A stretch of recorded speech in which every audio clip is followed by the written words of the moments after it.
We're glad you're here, and thank you for managing your way through the traffic. Washington is always a bit of a muddle in the mornings with traffic, and we're delighted that you could all come. I'm really looking forward to this day because we've been thinking about this project a long time, and I've had conversations with Dr. Brown about it and about this interest in innovation in the national security enterprise, and thought let's have a focused conversation with people that know what they're talking about. I talk all the time, that doesn't matter, but so let's have people here that are talking who know something, and I think it's going to be an exciting morning. First, before we get started, we always do a little safety announcement. If anything happens that I need to worry, I'm responsible for your safety, so please follow my instructions. This exit would be the best because it's closest to the stairs that'll take us down to the street. We will go to the back around to National Geographic. They have a nice courtyard. We've got an arrangement with them. We'll bring out ice cream, and then we will sing a song of praise for our survival, okay? We'll be just fine, but just follow my instructions if we do have to do anything. I don't need to introduce Harold Brown to you. He has been my boss now for 16 years. He's been the boss of a lot of people for, 35, 40 years in Washington. And it is a unique opportunity for us to hear him this morning. So Harold, let me turn to you. I know there's some preliminary thoughts, and then I have some questions I'd like to pose to you. Well, thank you, John. Thank you for inviting me to bloviate on this occasion. I've been involved in implementing innovation for many years, some successes and more failures than I'd like to remember. It involves, if you're trying to change things, you have to change institutions. And there are flashy, short-term attempts to do so. Every Secretary of Defense comes in and says he's going to, for example, is going to change the way the department works. And at the end of his tenure, hasn't changed it very much. Real change takes longer, except after a military defeat. That tends to cause military organizations to change. And as I consider our intervention in the Middle East a defeat, maybe that will change some of the things we do, at least in that kind of conflict. Major new programs and systems take a long time, if you count from the beginning. And as an example, the Smart Bombs program, which still is ongoing and not complete, began in the early 1960s when I was Director of Defense Research and Engineering. It took a long time to get going. But at the same time, a quick reaction capability is possible if you limit the scope, make it very specific, and keep it out of the usual channels. Stealth development is an example of that. But there are more recent examples. I mean, the MRAP program, which Bob Gates pushed so hard, whether you think it was a good idea or not, was done quickly. But it takes a push from the top and takes special organization.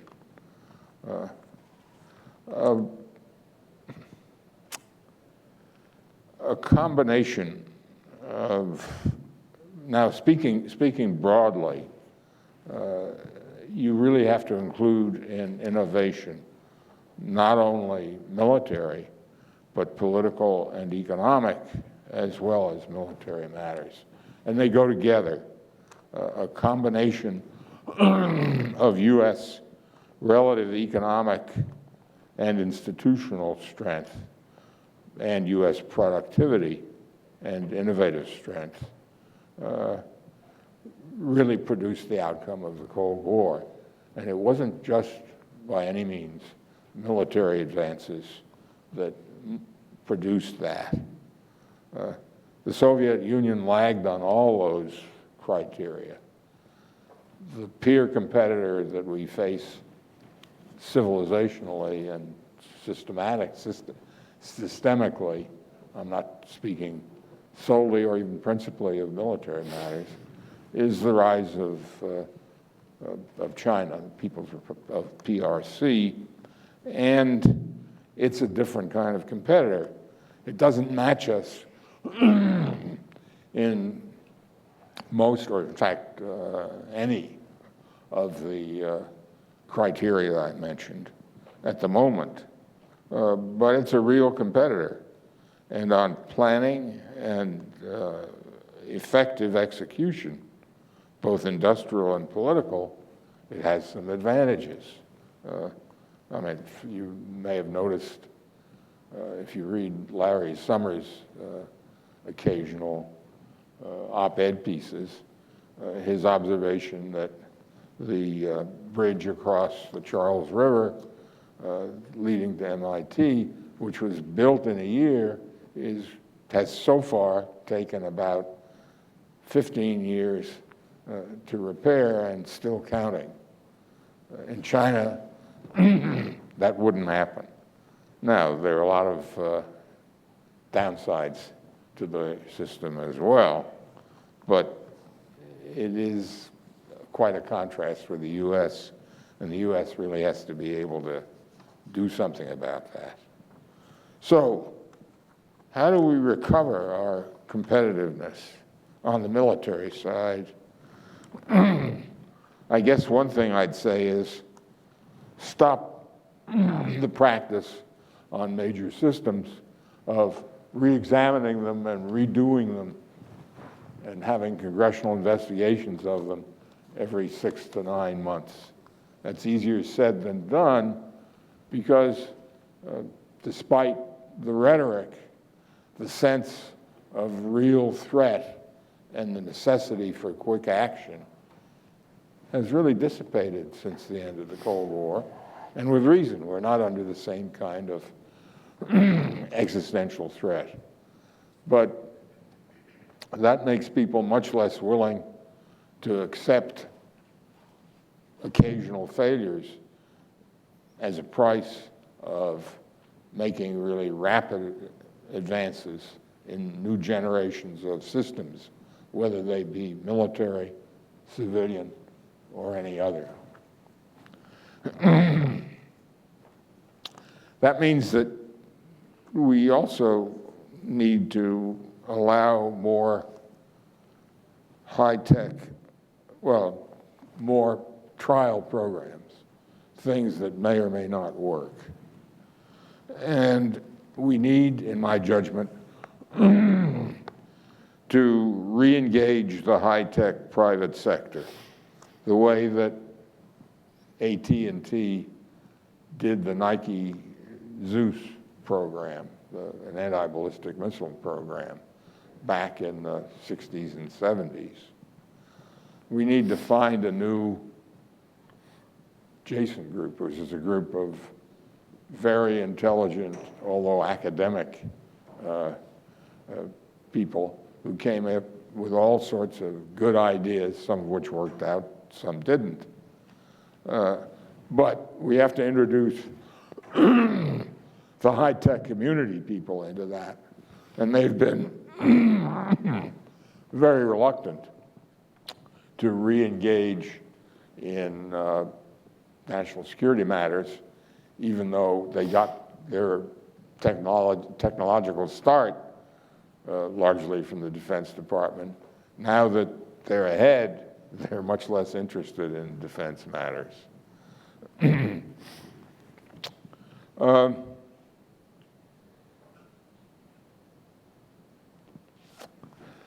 Let me conclude by talking about revolutions in military affairs. What's the third revolution in military affairs? It's been suggested that systems of systems is one. Deputy Secretary work, for example, has followed up on that. It was an idea that Bill Perry was suggesting 10 or 15 years ago. And I think we already have some of that, and I think it does make sense. But it might also, I think, include not reversing, but realigning the relations between the services and the sinks, the Unified and Specified Commands. I know this is something that John Hamre has spoken of, at least privately. I was very proud of pushing the Unified and Specified Commands, joint task forces and so forth. But it may have gone too far. And I think the long-range thinking, the long-range perspective of the military services, I'm on record as saying we don't need service secretaries, but we do need military services, it can be useful because they are continuing institutions and they look ahead, and they should look ahead.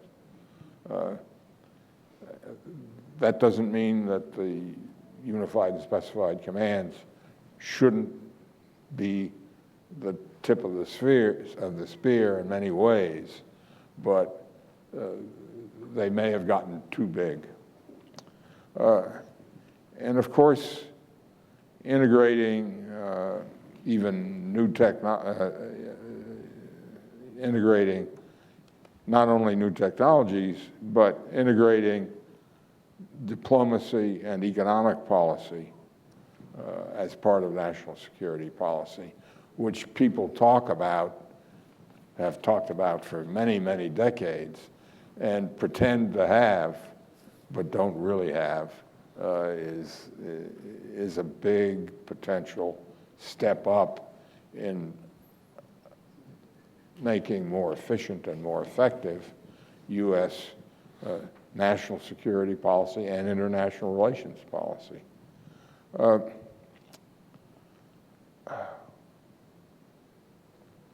So, what's the bottom line? I guess my bottom line is that organizational change in applying military force and technological change in preparing to use military force is a real all-governmental engagement. It's not just the Defense Department. The new administration is going to have its chance at trying to do that. We'll see how they manage. Harold, thank you. Let me Right, even step way back. How did you get, what was your pathway into defense as a scientist?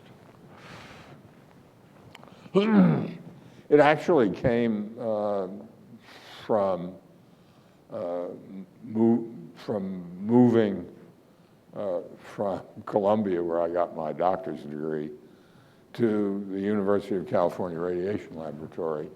That was in 1950. I had gotten my degree a year before, and I went out to work at the University of California.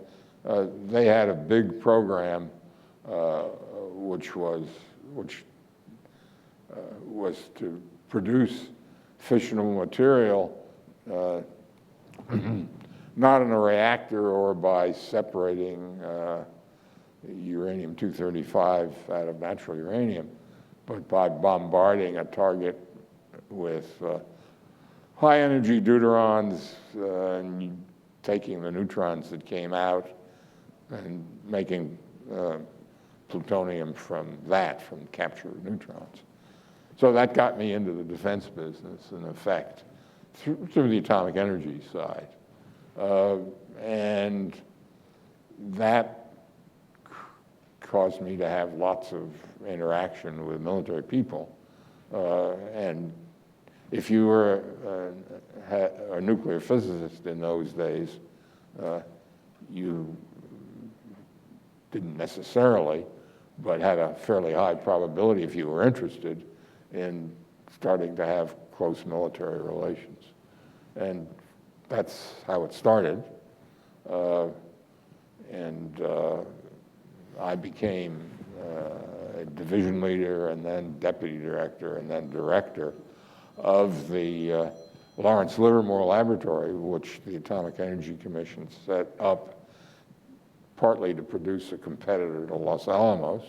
We designed nuclear weapons, and I actually was in charge of the specific design of the warhead for the Polaris submarine-launched missile program. That was in the mid and late 1950s, and after that, it was a natural, although hardly inevitable, succession of positions. But at the time, there was a kind of a transcending demand for talented people to come to help the government with a big problem. Do you feel we have that kind of a vision today? Is that a problem that brings technically talented people like you into government today? Well, I think many things have changed. But two specific ones have had a big effect. One is that there really is not the same sense of threat as there was in the 1950s, 1960s, and even in the 1970s when I was Secretary of Defense. I mean, there was a real concern that the country would be destroyed in a thermonuclear war. And I think that concern may have been overdone, but it was very real. Like it or not, the sense of threat, although there's a sense of individual personal threat from terrorism, which I think is greatly overdone, there's not a sense that terrorists are somehow going to destroy the United States. Even North Korea, which potentially can destroy an American city, which is no small matter, is not that level of threat. And I think that greatly reduces the attention and concern and sense of overriding need that existed over that period. And therefore, congressmen, members of Congress are not as willing to put aside parochial matters. Look, in the old days, you had a few committee chairmen who were there for a long time. You remember that time and its decay from your congressional staff service, John. And that meant things could get done, and that local interests, parochial interests, certainly weighed with those few members who determined what happened. But even they were rather cautious.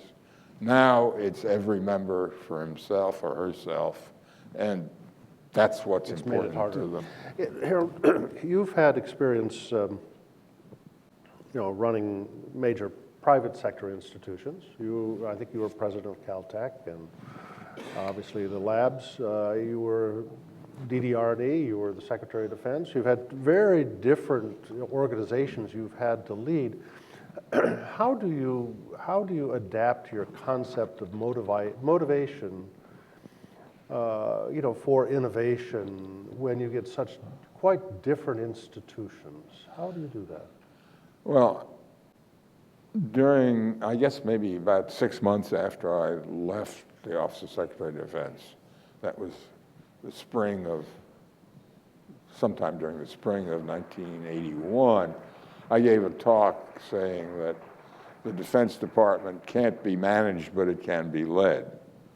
And I think that applies equally to universities, which couldn't be more different from the Defense Department. And I think both of those differ to some degree from corporate organizations, where which can be managed, even though in principle they are less authoritarian than the Defense Department. They are in practice more susceptible to being managed because they're not as big and they don't have as long a tradition, nor do they have as many outside pulls and pushes.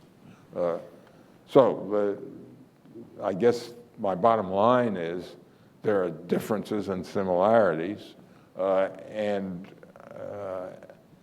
management style is very personal. I mean, almost every individual who succeeds in managing has a style, but they can be very, very different. But that may be the unique insight of this morning, is that it isn't about management, it is about leading. It is about creating a vision. You were the Deputy DDR&E at a time when you envisioned smart bombs, when you envisioned the power a microprocessor could play in the front end of a weapon system, when you envisioned how stealth technology could change the nature of combat. Right. I mean, these things largely came from the private sector, didn't they? Did they come from our labs, or did they come from the private sector? It varied. I think the Defense Department laboratories had a lot to do with some of these things, but certainly, and in fact, the drive for computing, fast computing, the DARPA, the net. Yeah. You know, what's become the net? What's become the net came from the Defense Department and came from people in the Defense Department. We don't have government laboratories as doing all of the work. In fact, most of the work is done contractually outside, but the innovation, the ideas, largely did come from people in the government, although many of those people weren't civil servants. They came from outside. And it's the interaction and the fertilization, cross-fertilization, that has really been responsible for high-tech defense. As I was mentioning earlier, before we came in here, now that so much of high-tech, which rested on developments within the Defense Department, funded by the Defense Department, has gone beyond the capabilities that the military itself has and has developed. The people in charge of the civil economy, high-tech area, are less interested in defense and less willing to work with it because of government regulations and limitations and so forth. And reviving that connection is very, very important, and it's not going to be easy, and I don't see it really being paid attention to. Yeah, I'd like to come back to that, make that probably the last focus. You know, for most people, interesting that the ARPANET was really designed to try to keep command and control doing a nuclear war. We couldn't afford to lose a critical node, and so we wanted a network that would move unpredictably and adapt. It was really interesting how it came back to that same impulse. Yeah, but you know, the net began as a tool for academics. I mean, ARPA developed it, but its original and that's how it took purpose. Off its next right. It began as a way of direct communication between researchers who were funded by DARPA. Harold, let me come back, and then because we do have this wonderful panel that's going to be following us here.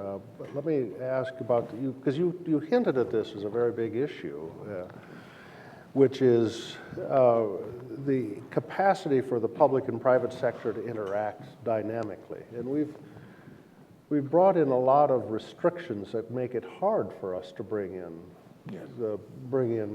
the private sector to help the government. I actually had an episode this year where I invited one of the service chiefs, and his lawyer said he couldn't come because it would violate the emoluments clause. We would be giving him a gift with our knowledge, and we wouldn't be paid for it. And, I mean, how do you help yourself when you have lawyers like that? I mean, but we're getting this new world where we are defining ethics in such a way that it's hard for the government to talk to the private sector. Mm-hmm.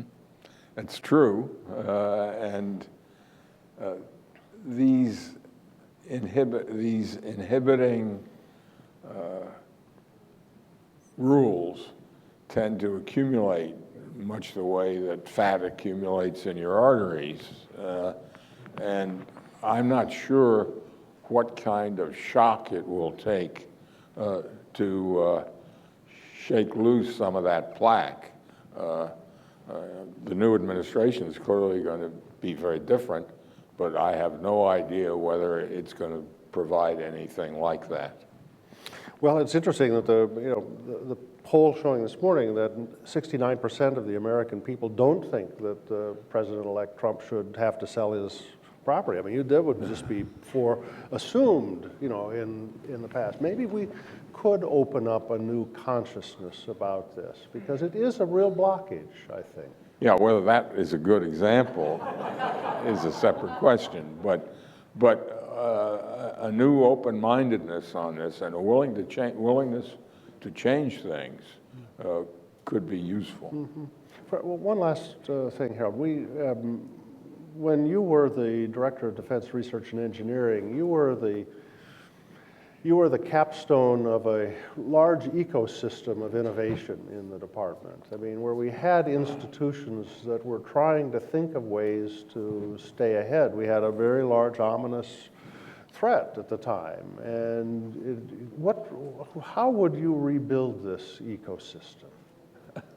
You're back in the Well, let me give you an example. When I was Director of Defense Research and Engineering, there was something called the Emergency Fund.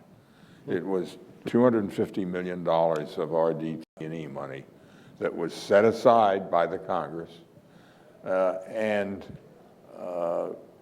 that, $250 million doesn't seem like much now, but you really have to multiply it by, 8 or 10 to put it in current dollars.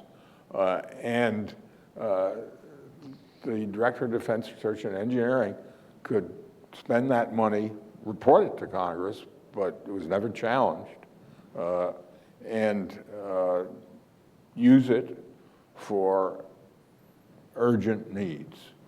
The whole penetration aids program for ballistic missile penetration, for example, was begun with that. With some of that, with a piece of that money. And that's just not possible now. You can reprogram money, but it takes approval by at least 4 and maybe more congressional committees, and every member of that committee is going to say to him or herself, gee, I could use that money in my district. So that's an example. Yes, yeah. Now, there is some freedom in some agencies like DARPA, and certainly there is in the highly classified programs. They don't get that much exposure to parochial interest. But the scope of such such capability has been contracting and contracting and contracting, which is another way of saying that the Congress, and presumably by extension the American public, doesn't feel threatened anymore. Why worry about it? Okay, I think this has been a very good foreshadowing of the conversation we're now going to have. And let me turn to you, Andrew. Let me just say what we wanted to do was to bring three practitioners who are very important in their own orbit in innovation. And Andrew's going to lead the way to help us with that. We're going to bring up a few more chairs, so it'll take us just a second to make a transition. Would you please say thank you to Harold Brown with your applause? Thank you.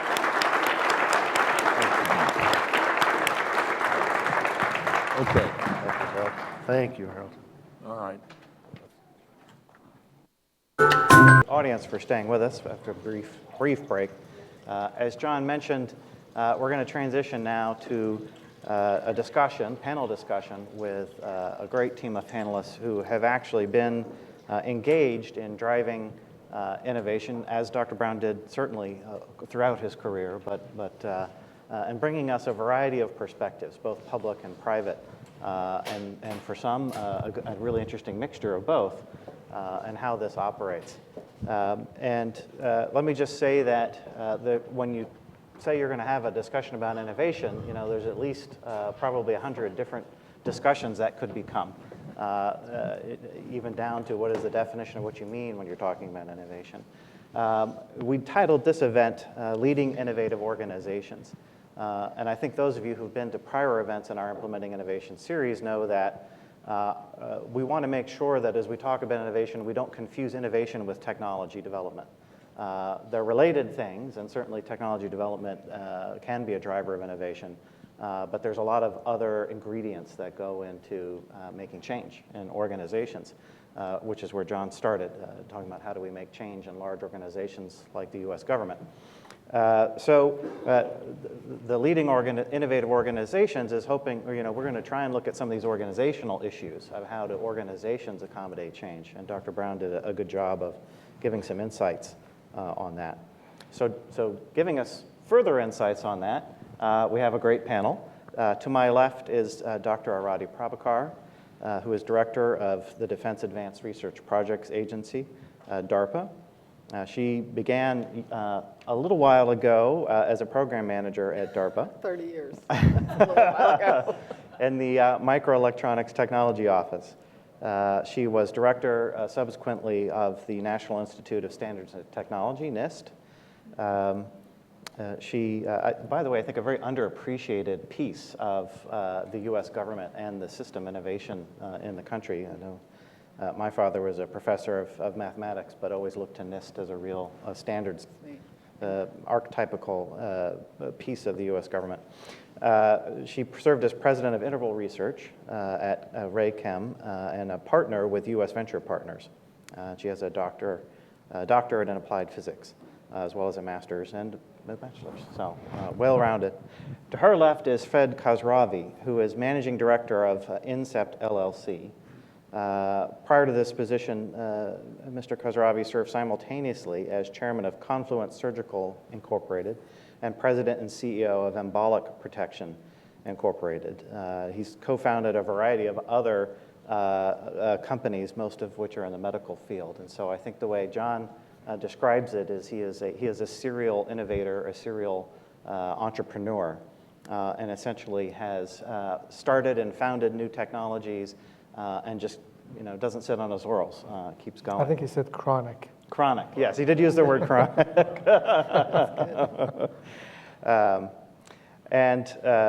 So glad he could join us today. To his left is Peter Kant, who is vice president at SRI International's Center for Innovation Strategy and Policy.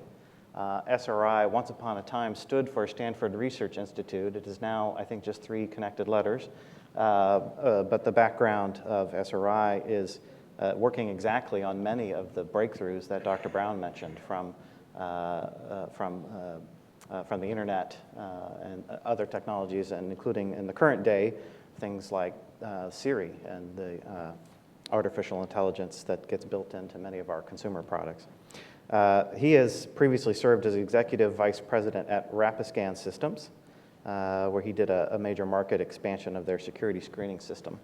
And also prior to that, senior vice president at the Jefferson Consulting Group, and has a number of distinguished degrees as well. So I'm going to recognize each panelist in turn just to give us a few opening thoughts, and then we'll turn to our discussion piece. Arati, I'd like to start with you. Okay, thank you very much for the chance to be here. Maybe I will start by making a couple of remarks about the large organization that I'm part of, the Defense Department, and then a little bit about innovation within DARPA. A lot has been said today, will continue to be said about the Defense Department and how it innovates. Actually, I think way too much has been said about how it can't innovate. I actually think DARPA is a very important reminder that the largest organization in the world with one of the hardest missions in the world in the US government has actually been able to nurture an organization for nearly six decades that over the course of that time has sparked the revolutions that led to stealth, to precision strike, to artificial intelligence, the internet, the foundations for modern microelectronics. That didn't happen by accident, and it happened because of a mission that was the foundation of this organization. I think everyone knows the story that ARPA at that time was formed in the wake of the surprise of Sputnik, out of a recognition that you needed a place that came to work every day to prevent that kind of surprise, that didn't just do the things that we already knew we needed to do.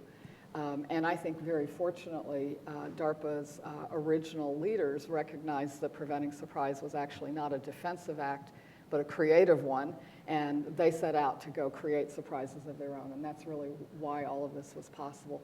But none of that would have been possible without now 6 decades of sustained support. I'm buried in the Defense Department. I don't even show up on any org chart because I report to an assistant secretary who reports to an undersecretary, to the deputy, to the secretary, to the president. But what matters is that every one of those 5 individuals understands our mission and gives us room to do it. And both sides of the aisle on Capitol Hill understand our mission and give us room to do it. So it is actually, I think, an important existence proof. And so, number one, that's sort of how I think an important thing to think about in the context of the department's ability to innovate and take risks. Now, within DARPA, we think that the mission that we have is a tremendous privilege and a responsibility. We recognize that how we implement it is critically important. And at the end of the day, for DARPA, I think the roots of our ability to innovate lie in a model that says that we constantly we're staying focused on the same mission over all these decades. We are constantly reinforcing our culture, but everything other than mission and culture, we are relentless, we're ruthless about walking away from it and moving on to the next thing. And that is built into how we operate. It's built into the fact that we are a projects agency. A project is something that starts and it's something that ends. I think ending is at least as important as starting. It's built into the way we bring people in from all different parts of the technical community. Really amazing technical leaders in their fields, people who have come with backgrounds in commercial or defense industries, entrepreneurs or people who've worked in big companies, people from universities, people from every part of the not-for-profit community and from universities. But they come to DARPA with all of that expertise, all of that drive and brilliance that they bring, but they come for short periods of time. Again, this idea that you want to be constantly able to refresh and renew. The fact that we can put a critical mass of resource onto projects with big, ambitious goals. And we work very hard to build into our business processes, first, the ability to take risk, because you have to if you're going to reach for big impact. But then after you take that risk and start a project, a lot of work to drive the risk down, because we'd like ultimately to be able to hand these technologies off to people who don't have our risk profile, and in fact can then take them and make them operational, which is the game at the end of that's what counts at the end of the day. So that's a little bit about how we think about keeping that engine of innovation going, and how it happens in every generation at DARPA is very, very different, but I think you'll see these common threads across much of our history. Well, thank you. I'm going to turn next to Fred, and I have to correct and amend myself, because one of the distinguished credentials, Fred, that you have that I forgot to mention is your CSIS trustee. We thank you for providing that service as well as joining us today. Your opening thoughts. So I have no military background. I am an entrepreneur by nature, a chronic entrepreneur, as John calls it. And so I can give you a little bit of a view from the ground up as opposed to the top-down view. And that is, I think, as I was thinking about, Andrew, about this meeting, and you and I had a conversation about it, I really put some thoughts together in terms of what are really the inhibitors to innovation first. I think just thinking about what the inhibitors are, one of the fundamental ones that really jump out at me constantly is the size of teams. I think the concept of too big to fail is a cliche that we've heard, but I would say as it pertains to innovation, too big will fail. And I think small teams end up being a critical part of the ingredient, so to speak. DARPA is a great example of it, being able to create small teams with specific objectives, with specific incentive structures, not necessarily financial, but goals that teams can actually strive towards. That ends up being an important part of the process, basically. And I think from my perspective, again, from a ground level standpoint, the ability to fail. I think failure is an important part of the process, failing fast and being able to have the ability to try ideas. Otherwise, I think if you get shot for failing, you just never try anything effectively. And so I think that ends up being an important part of the process. But it also, it actually encourages teams to really be able to work together and lift each other up in the process. The other aspect of what I think, from my perspective, as a serial entrepreneur is an inhibitor, is a not invented here syndrome. Being able to actually take ideas from the outside is an important part of this, basically.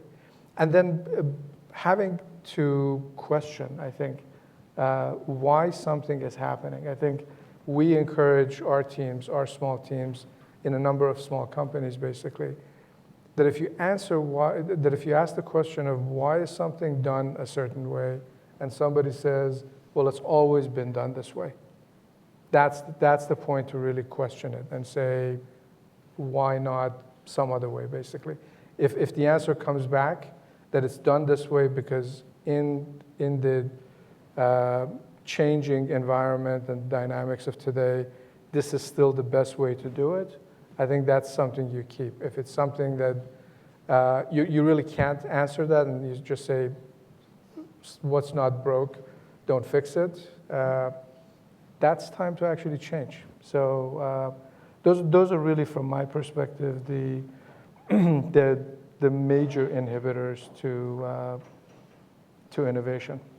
And then we can talk more about some of the ones that actually induce innovation, if you will. Great. Peter. Well, thank you, Andrew, for hosting, and it's great to be on this panel. I don't know how I snuck in, but it was in the last second, so I'm glad I was able to sit in the chair, and thank you all for sharing this time with me. I have a slightly different background than the other two panelists, but SRI has a long history, as Andrew alluded to, 70 years of working with the government and with the private sector. We're the second or third node on the ARPANET when it was created. We're part of Stealth. I was an appointee. I worked for Vice President Gore, and so I like to say that I worked for a guy who said he invented the internet to the place it actually did. But the growth of SRI through that 70-year history and many of the elements that we're on the forefront of, we're going through a struggling time. I don't mean financially or from an intellectual way, but the nature of what it means to be a partner with the Defense Department and a partner in innovation is dramatically changing. And whereas we were very much part of where ideas could start in a national lab or a government lab and move through what was, I think, one of the greater innovations in the Defense Department was the creation of an innovation place like DARPA. That in and of itself is innovating the organization, which tends to get forgotten when we think about robots and artificial intelligence and sharks with laser beams on their heads. So that progress then moved to places like SRI and FFRDCs and Bell Labs to move through move from basic research to applied research to prototype. But it was very linear. And the ideas, the Hamre questions that were put to things, the creation of the technology, the thought, the vision that it could happen, were very much internal to the public sector, to the defense agency, the Defense Department or the Department of Energy or whatever it may be. And then SRI was able to capitalize and create those things and then hopefully have wonderful commercial spin-outs like Siri and intuitive surgical robotics and the like. Now that innovation is coming, a lot of it is coming externally. The report you're holding in your hand, Andrew, points to the need for getting that outside innovation or outside technology development back into the public sector. And now the pathways, both from terms of R&D money, where it comes from, being mostly in the commercial sector, more so in the international sector, parity with Russia and China in terms of technical development or capability, and many other players, means that we have a lot of opportunity to pull from 7 billion great minds in the world, but it's really hard. The Defense Department at times, and SRI fits in this mold at times, feels like while it's responsible for defending the country, all 2 million people in there are committed to defending the country, it often is asked to defend the process. And I think that is really stifling to innovation. But there's a tremendous amount of hope as I lay this out. And a couple of points that we're thinking about, which is why I would argue that they brought in a policy and economics person to come at SRI, is that innovation to the organization is almost as critical, if not more so, than the technology innovation that can happen. And identifying these barriers or these hindrances to innovation and finding creative and innovative solutions organizationally is important. We spend a lot of time spending a lot of R&D resources as a country, as institutions, on trying to find the next great robot, exosome to cure cancer with precision medicine, whatever it may be. There's very little R&D that's spent on R&D for organizational innovation and improvement. What should the Department of Defense or the government look like in this sort of technology ubiquitous world with the speed of knowledge that goes through, the speed of which knowledge transfers to folks? These are great questions that we, I think, are, as a country, because of our culture, creative society, capitalist culture, openness to new ideas, have exceedingly competitive advantages over our current adversaries in. While they are organizationally exceedingly efficient, they're not organizationally innovative, or maybe, and I think we could be. And we have an openness to allow in ideas, allow in others into our culture, into our community that can open up all new pathways for ourselves. And losing the focus on that by chasing the next widget, although that is what SRI does, is hopefully build the next widget, is exceedingly important to this concept of innovation in the public sector and more broadly. Well, thank you, Peter. I want to start a little bit of Q&A here just among us up here on the stage, and then we'll turn to audience questions. But I want to start with a question on identifying problems and problem statements. And part of being open to innovation, part of being open to organizational change is recognizing when something isn't working or when something needs to change, or perhaps when there's an opportunity that simply presents itself that can be taken advantage of. Maybe you're doing okay, but nonetheless an opportunity comes along and presents itself. And I think this is a common problem across organizations, not one of government alone.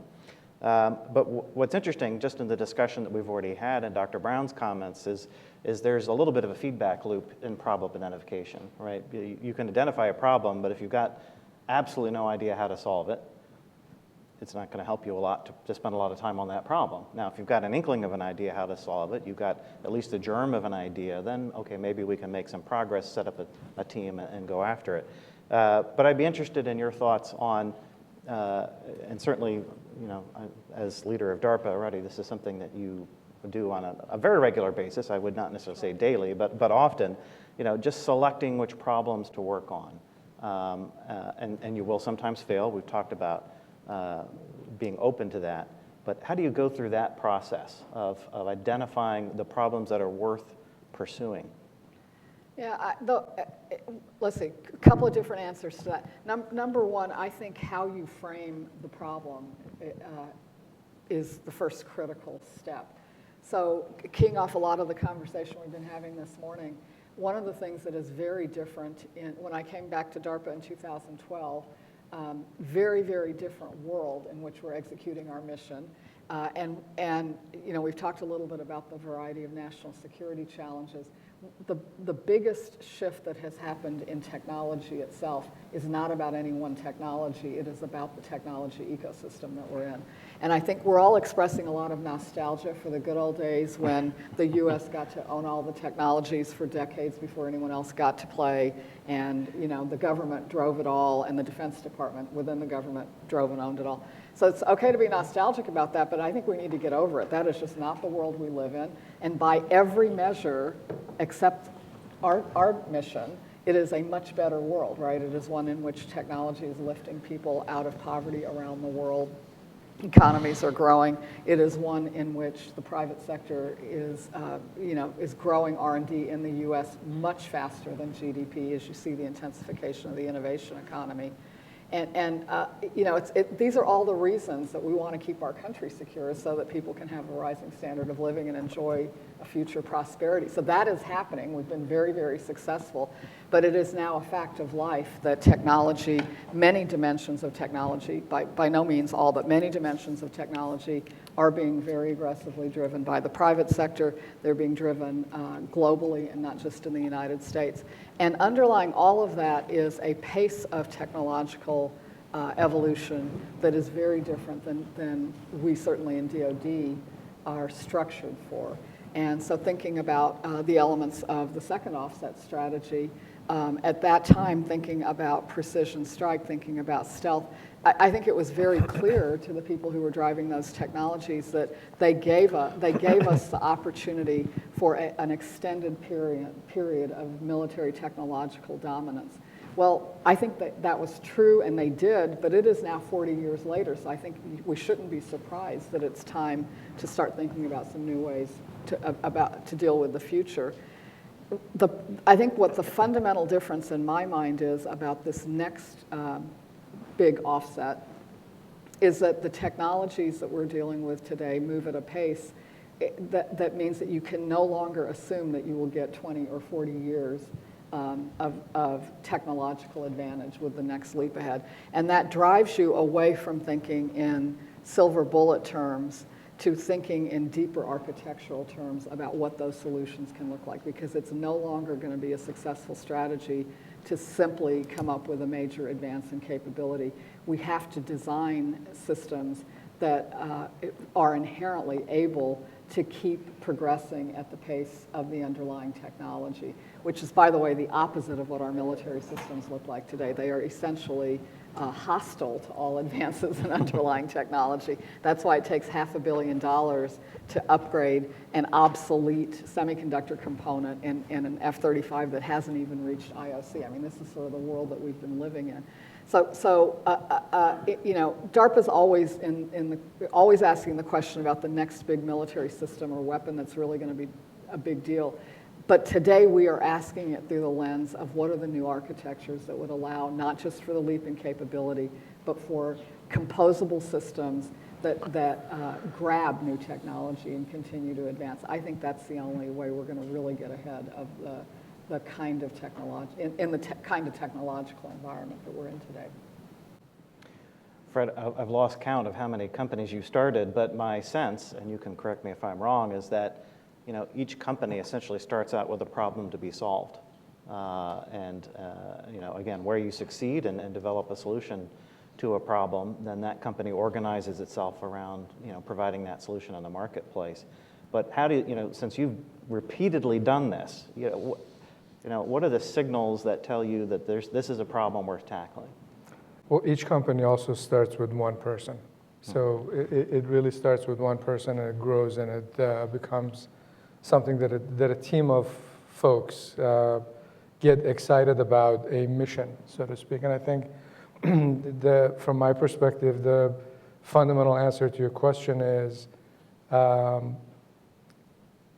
innovation, from my perspective, are things that really matter, that they actually do something, that they make a significant contribution.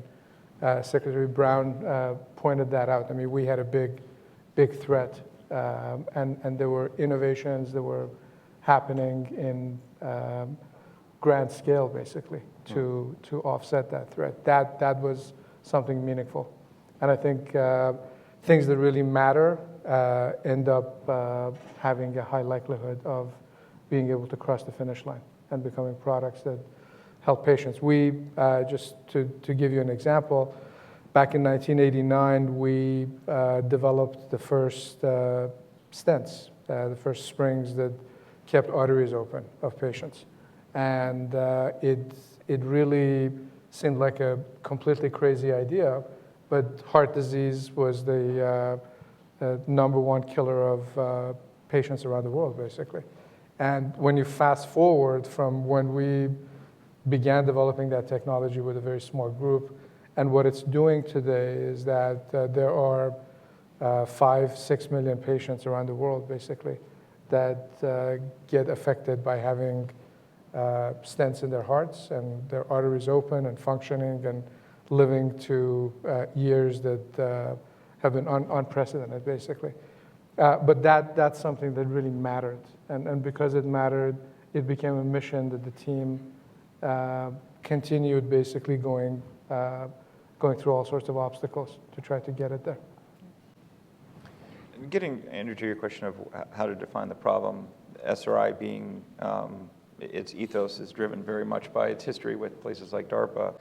And so we ask internally many of the same kind of questions, but to bring it back a level, what I've seen is in the problem formation, often what find debilitating in setting a wrong problem or too small a problem is the assumptions that the people come with when they're setting up that problem statement.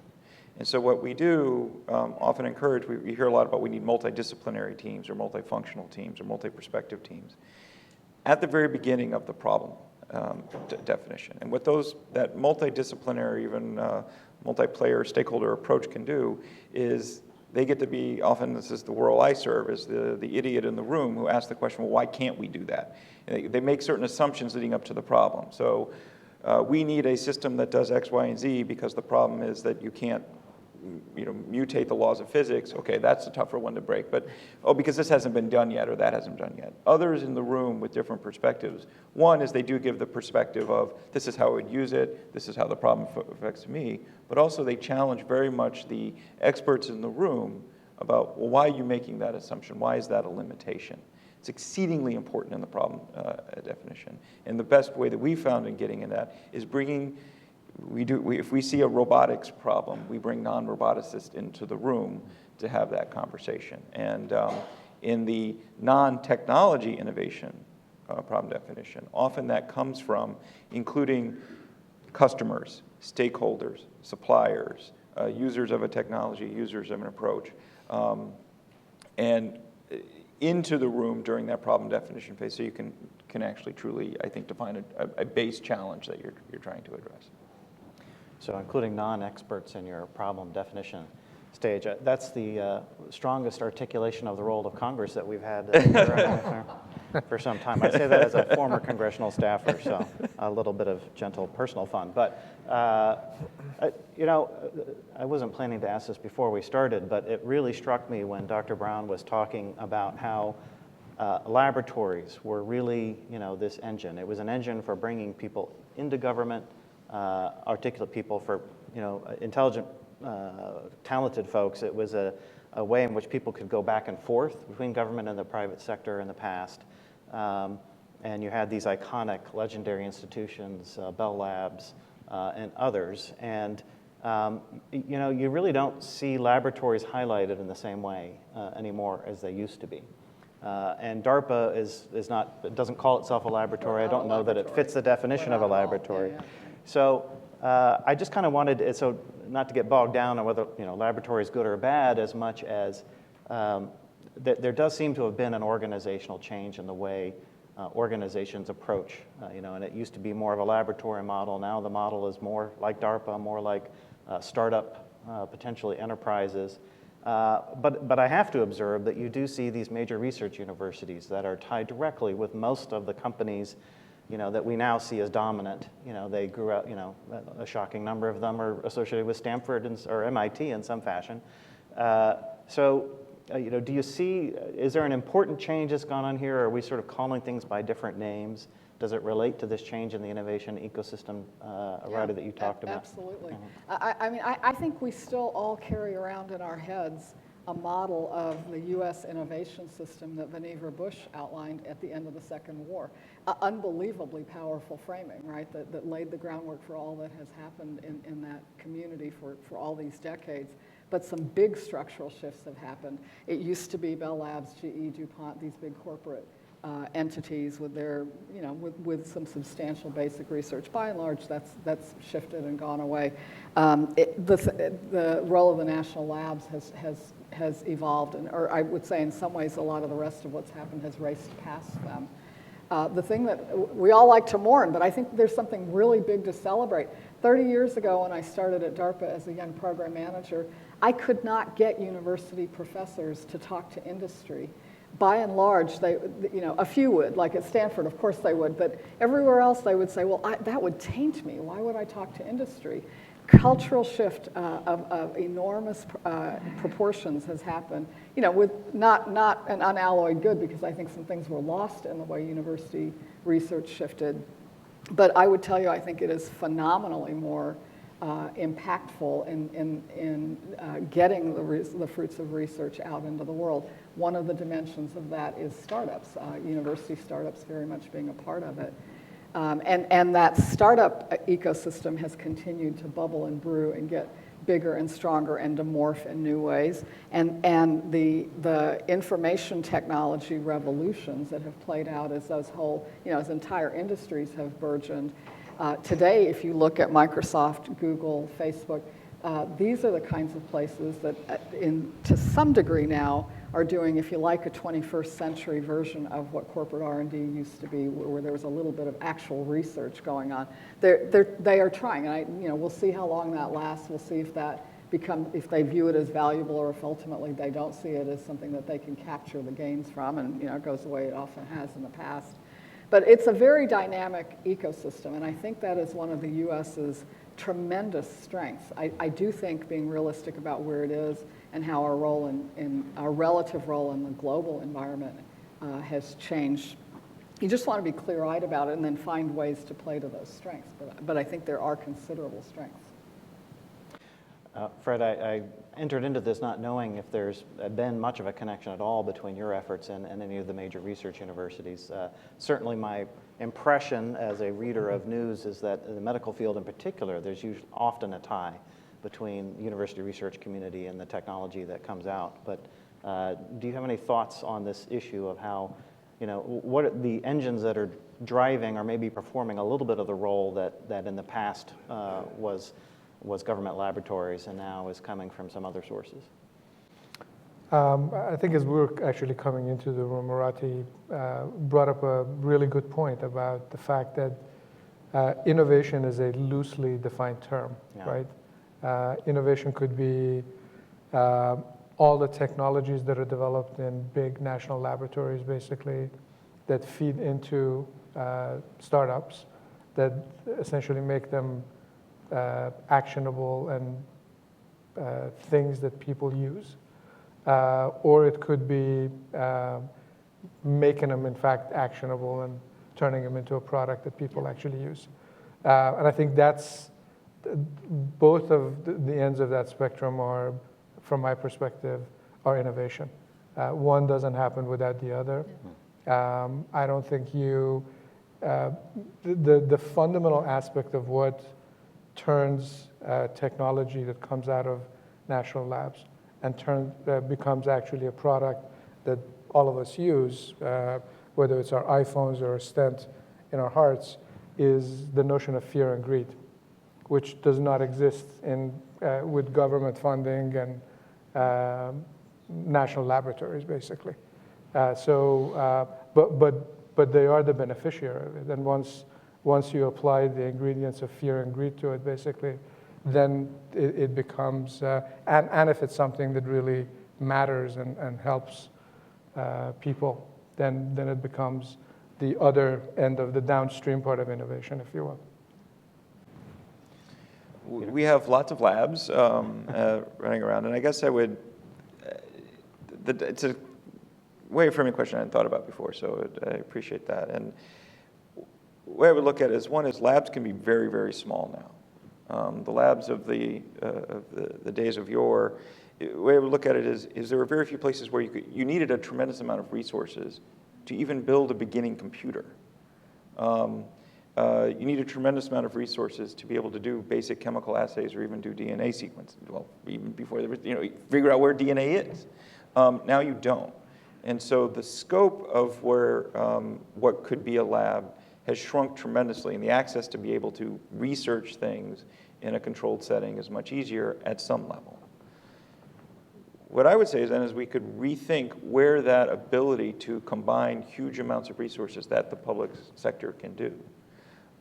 What does a lab look like when it's a public lab?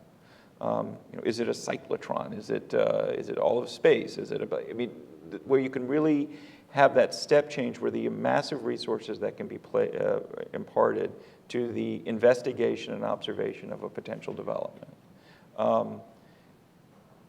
Maybe there's a rethinking of where that focus should be at a lab, from a lab setting in a basic setting.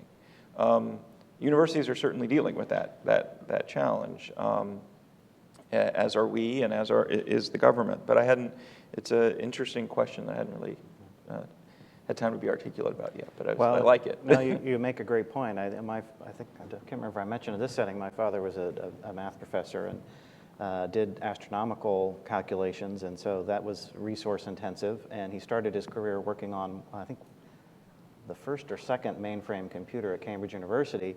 By the time he was at the end of his career, he would do all his calculations on the Macintosh we had at home. And it had plenty of power to do that. So you make a fair point that you just don't, we have in our pockets so many resources now that perhaps have changed the need for something like a big laboratory structure. Or change what that big lab structure should then be focused on.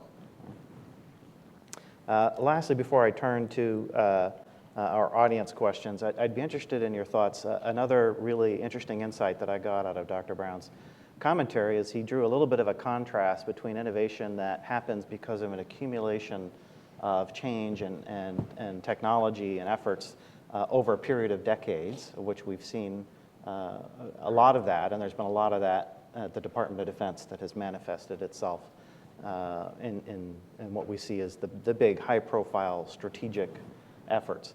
And then also he talked about the fact that when there's a break, we lose a war, or there's some other break in the system where the things that used to work suddenly stop working, and then that can spur a much more rapid pace of change. And he talked about quick reaction capabilities.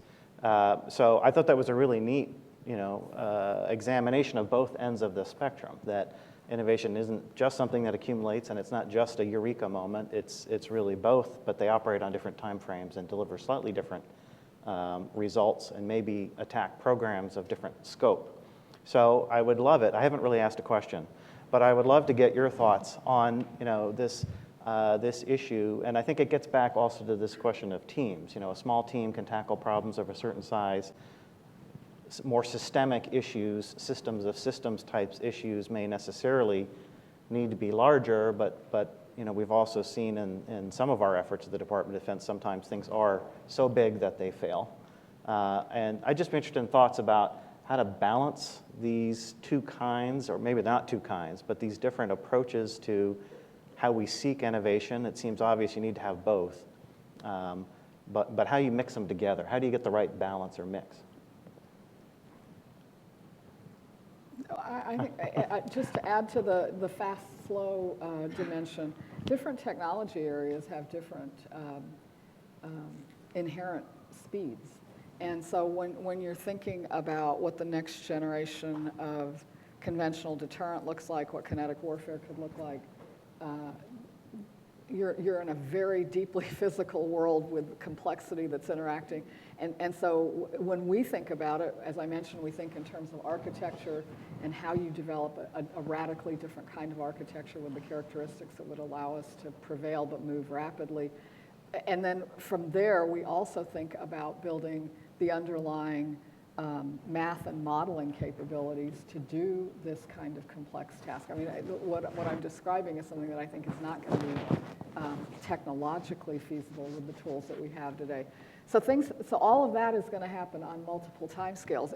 In the short term, we are doing upgrades to existing systems that will move them in the right direction. In the medium term, we're working on new platform architectures that could be one step forward. And then in the long term, we're building a research foundation that would allow you to be prepared for the generation after that. So at the DARPA portfolio level, we think about all three of those dimensions. That's just the world of kinetic combat. In the world of information conflict that we're living in today, that's a business that operates at a completely different time scale. Just the nature of cyber conflict has changed so radically in the 4 years that I've been at DARPA. And so how you think about that is different. And then looking beyond, and those are things that DoD knows are part of national security today. Part of our job is to think about the things that DoD doesn't yet think are part of national security. And so we think about what the consequences for security could be, both opportunities and horrible problems, from the advances in synthetic biology and gene editing. And so there's another story there. And I think in our world of technology development, you really end up teasing apart these different timescales because they are each relevant. And from where I sit, I want to have a deliberate portfolio that thinks in all of those dimensions in some balanced fashion. I was going to actually ask you a question.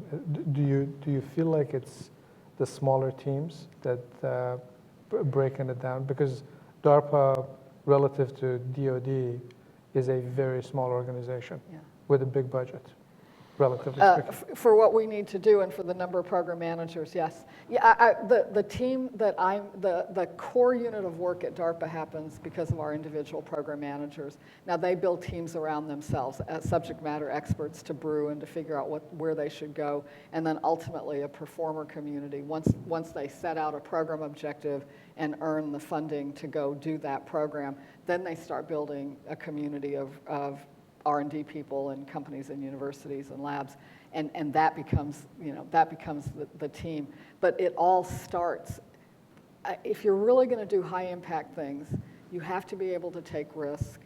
That is not what committees do, right? Committees are designed to squeeze risk out, but we have to find ways, and we do find ways to empower individuals to try things that lots of other people are going to think are nutty, but that's the only way you really expose yourself to big, high-impact opportunities. I think I completely agree that you have to start with that nucleus. And the high level of sponsorship that they have. To give them room to do it. That you care about them, basically. That they know somebody's caring about this, and it's genuine. Yeah, it's that caring empowers the team. and genuine, and then I find a lot of what I do is I keep everyone else out of their way so that they can actually do their job, right? It's like more getting out of the way interference, than doing anything for them, right? Yeah. Right. Well, I want to open up at this point to audience questions. I haven't left as much time as I meant to, but we got lots of hands. I'd like to start here in the front row. Thank you. Tony Spadaro. I have been recently reading a biography of Sir David Stirling, the founder of the Special Air Service. I was struck by the fact that most of his teachers and supervisors lamented actually, that he had an unbounded and unfounded confidence in his own abilities and a total disdain for position and rank. So let me ask what you think the personality traits an innovator needs to succeed in a highly structured organization such as the department. That's really funny. Well, on my list of what I look for in a great DARPA program manager, one of them is confidence without arrogance. Because, I mean, you know, really, if you're milquetoast, you're not going to get anything done in my world, right? So you need that ability to have a strong opinion about something. But, you know, my guys don't go into a lab and they're not individual contributors. They have to get something big to happen by bringing a whole community up. And then they have to get someone in the Defense Department to believe it and try it and then go there. And if I actually think arrogance is an impediment to achieving that. So that's a fine balance. But I think those personal characteristics are enormously important in succeeding when you're trying to do something disruptive. I think that really points to that not invented here syndrome that I was talking about. I mean, when you get to a point where you feel like you are a really great organization, that happens, by the way, when you get big. And I think that's probably one of the success criteria with DARPA is essentially cycling through teams and freshening them up. That not invented here syndrome actually does set in. Arrogance sets in. And I strongly believe that innovation equals risk. I mean, that the points that the Secretary had brought up earlier, that innovation comes from people willing to take a risk. And I've found it, I mean, I've worked in the government, and this may be a little short-sighted on my part. You know, many people like, oh, Congress is going to yell at us, or, if I do this, I may lose my job. And one of the biggest problems we have in the government is that no one loses their job. So I've often said, like, why are you so worried about losing a job that you cannot lose? That was back in my government days when I then did lose my job in an election. So that ability, and we've talked about it as you need a strong leader or clearance from the top or the ability to do your work. And that is exceedingly important when a leader can open that pathway for you. But the people who you want to bring in are the ones who want to open that pathway themselves. And they say, all right, so what if it doesn't work? That's why I went into a scientific discipline. I coach my daughter's 11-year-old basketball team. And one of the things I asked them was how many times they were afraid of shooting the ball because I wanted to make sure they were going to make it. I said, how many times do you think LeBron James misses? And he misses 40% of the time. And he's the best, arguably, I'm not a Chicago Bulls fan, so best who's ever played. That ability to just step forward and do it is exceedingly important. And it's expressed in that autobiography and expressed for a number of the people at all levels within the government. And that needs to be encouraged. I'll come over here to the mic's coming. Sure. Sharon Weinberger. I wanted to talk for a second about the relationship between the science and technology infrastructure of DoD and the senior Pentagon leadership, taking the example of DARPA. If we look at some of the examples cited here today, like ARPANET, well, that grew out of the 1961 assignment written by Dr. Brown in Command and Control. Stealth technology and drones, one can argue, grew out of the Vietnam War work, which was reinvented in the Tactical Technology Office. So all of these came from very high-level assignments within the Pentagon and even the White House. Do you have concerns today about the relationship between DARPA and the senior Pentagon leadership and even the White House? Do you feel that you're still getting those high-level assignments? I mean, you mentioned about reporting now to an assistant secretary, and you may all be on the same page, but long-term, do you worry that there's a cutoff between DARPA and the senior leadership? I don't think that we're cut off in any way. But I'm not sure I agree with your construct that all those great things came from top-down directions. Now, Dr. Brown can argue with me about that, and I will accede to his view. But just to take the ARPANET, there are so many stories about the way the ARPANET happened, and as far as I can tell, for something that complex, many things had to be happening simultaneously. So yes, there were top-down military and national security drivers, and yes, there were some very bottoms-up. There was a thread in the development of the ARPANET and the internet that was about freeing human beings to interact with each other in completely new and creative ways. That's pretty different than thinking about surviving nuclear war and command and control. Those can all be true simultaneously. And to take a more recent example, I was talking with Sebastian Thrun recently, who was the head of the team that won the self-driving car challenge the second time we did it, because no one won the first time we did it. This is a decade ago. And his narrative has always been that this is how we're going to make driving cars safer, and it's going to be, it's going to free the American driver, and it's all going to be awesome, and it's very cool. DOD did it because we wanted to be able to prevent fatalities overseas as we were delivering, doing logistics in a time of war. Those things can all be true at the same time, and I think actually that's sort of the richness of it, is that it takes all those different motivations coming together. And I see it as a much more multi-dimensional set of factors that drive any of these technologies forward. Come here. Hi, Kathleen Villeneuve. I am CEO of PMIC and an unwitting binge science advocate, evangelist for U.S. R&D. I did a very small study for DoD and NIST about a very small whack-a-mole issue, OMB 1212 restrictive travel policies, being applied to United States S&T. The findings so alarmed me as an American patriot that I spent 8 months doing the strategic communications, hashtag let our scientists go, so that people, the everyday people, understood. You want to know how much ENIAC, the first digital computer, cost? $483,000. Do you want to know the ROI on the Human Genome Project? 140,000%. So what I'm concerned about when I hear, I embrace, but I would like to do a video with all of the members of the Defense Innovation Board doing a high five to Ash Carter, particle physicist who's mentored by the Manhattan projects that everybody serves. Thanks for the basic research that undergirds our economy. So my fear in going to this, we already have the internet, we already have some of these things, is what if China invents the next internet? So I fear the basic research, only the government can be speculative.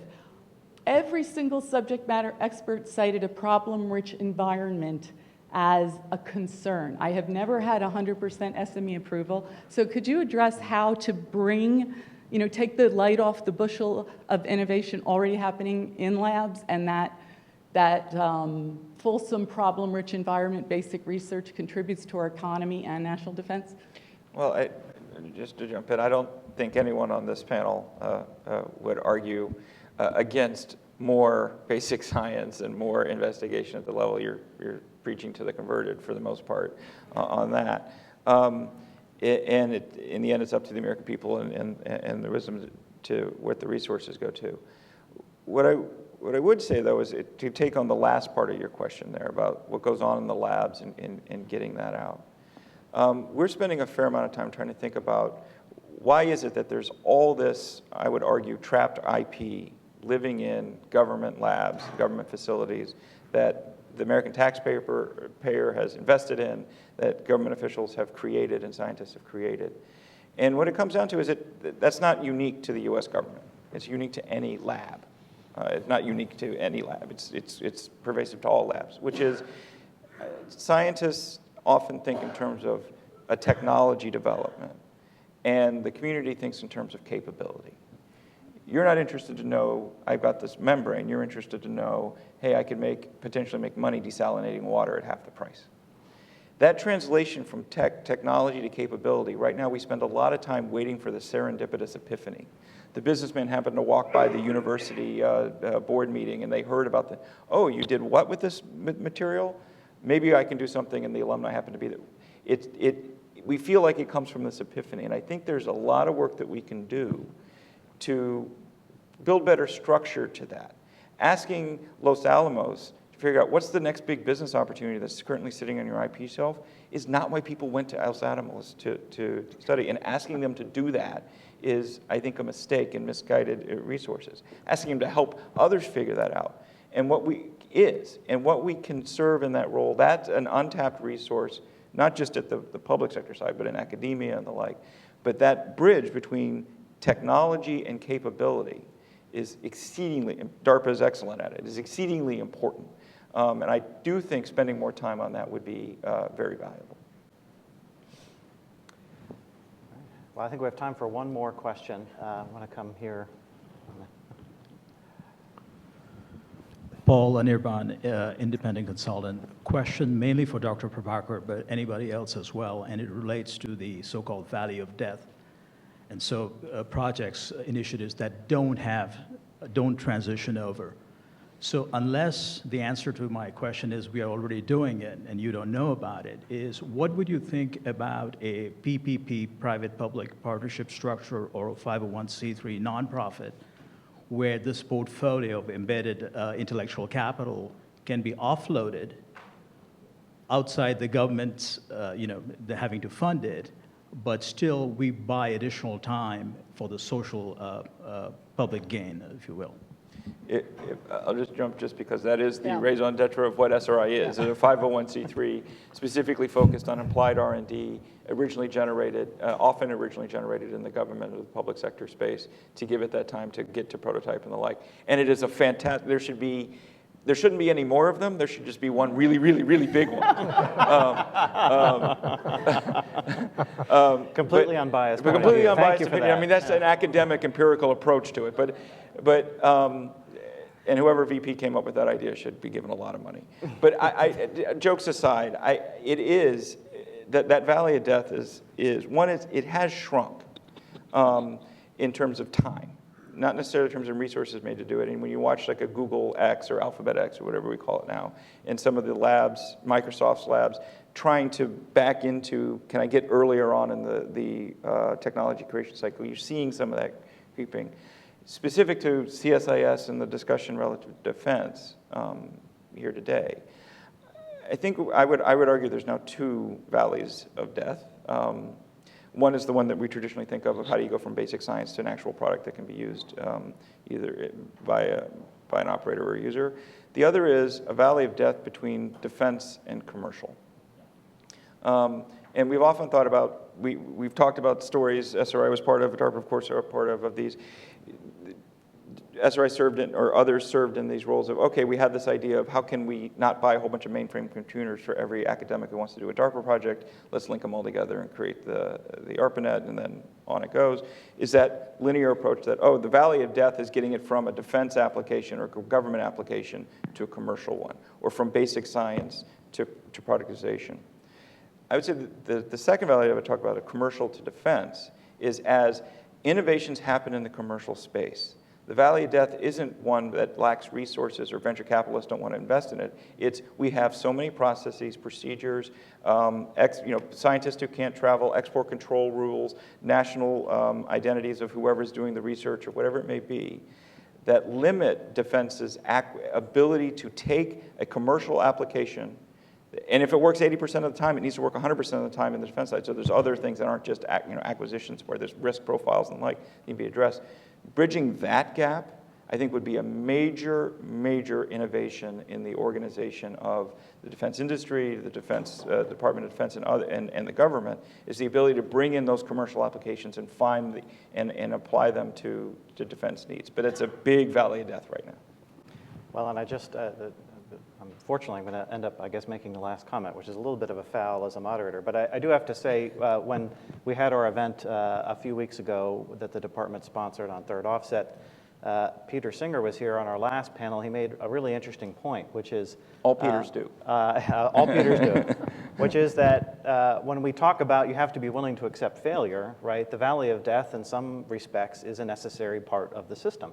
We have to be willing to say, yes, we invested some money in something, we took it somewhere, it wasn't a total wipeout, but it's not worth continuing. The real problem, I think, arises when your Grim Reaper, to stretch the analogy, isn't making the right analysis, isn't picking the right winners and losers in the system. But obviously, it's great the more you can get into product. Well, we are past our time. I apologize a little bit for that, but it's been a great discussion. Please join me in thanking the panel.